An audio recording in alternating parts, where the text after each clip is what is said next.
Friends, in this video for ithought Advisor, I am going to talk to you on the topic when to book profits. I am going to share an experience which is typical of advisory experience. Before I share that, personally I am no more an advisor and I don't perform any of those functions.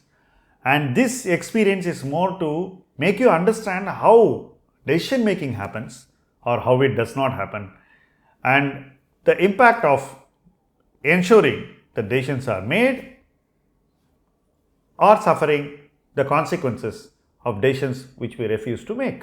When you give advice to somebody, you are going to tell them to buy something or sell something. Assume that I am telling you to buy something.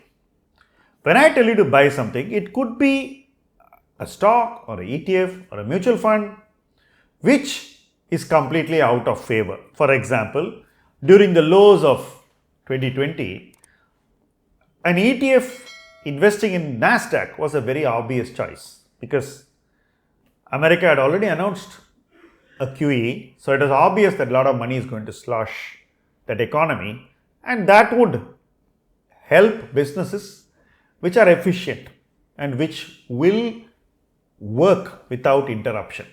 That made the Nasdaq investment very, very obvious and lucrative. So as an advisor, you tell everybody, why don't you buy Nasdaq? And they tell you, no, my portfolio is not performing well today. My Indian stocks are not up. Why should I invest in that? Now, markets are looking very dark.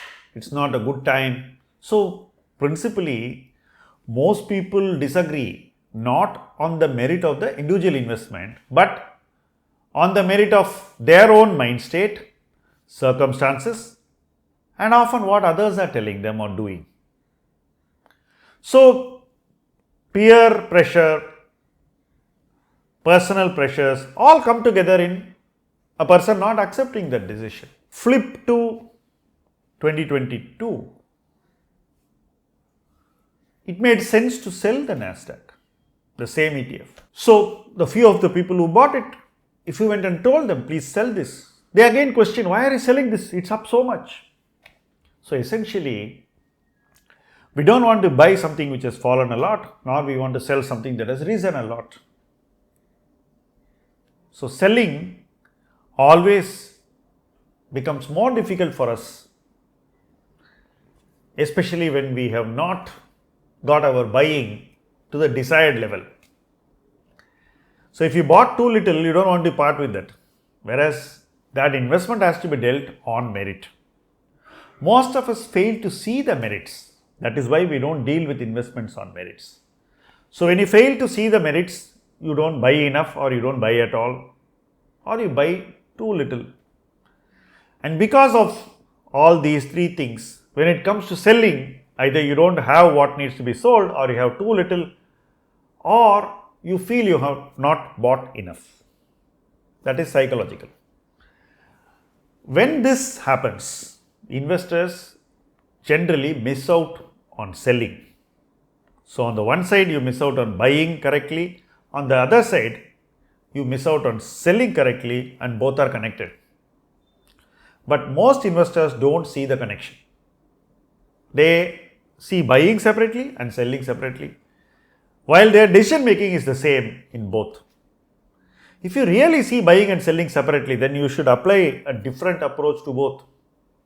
You must want to buy cheap, and you must want to always sell what is expensive.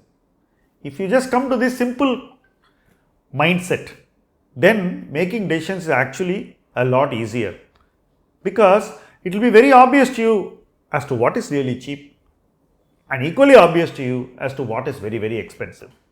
So selling and buying become simpler decisions to make and easier decisions to implement. When you make a decision in a simple way, what I have understood from my experience is you are able to implement the decision much better, and it is much easier to implement that decision. I have noticed that even people who have bought at the right valuation start developing extreme FOMO when the valuation becomes extremely high, because When they bought, nobody spoke to them about the stock. But when they have to go to sell, the whole world is talking about the stock. Everybody wants to buy that stock. The P ratio may be 100, but everybody says it's a stock that must be owned. Don't you own this stock? Is the party gupshup. When you hear that in a social gathering, you start thinking, oh my God, if I sell it, then I won't have it in this gathering and others may be having it. I bought it earlier, so I should get rid of it or I should part with it. So FOMO basically stops you from selling and getting the full benefit of the buying which you did in a timely manner. So it's very important to have different thought process for buying and selling. Buy cheap and sell expensive. Very simple but difficult to implement. Not be affected by what others are doing. Not to fall into the trap of FOMO when your stocks have delivered a lot. Be ready to part with your investments when it is a time to do so. And always have an open mind and a ready wallet to invest when the opportunity is in your favor. If you have that mindset towards buying correctly, you will sell correctly. Both have to be done in a different way, but have to be done to ensure that you have done the right thing. Thank you for watching this video.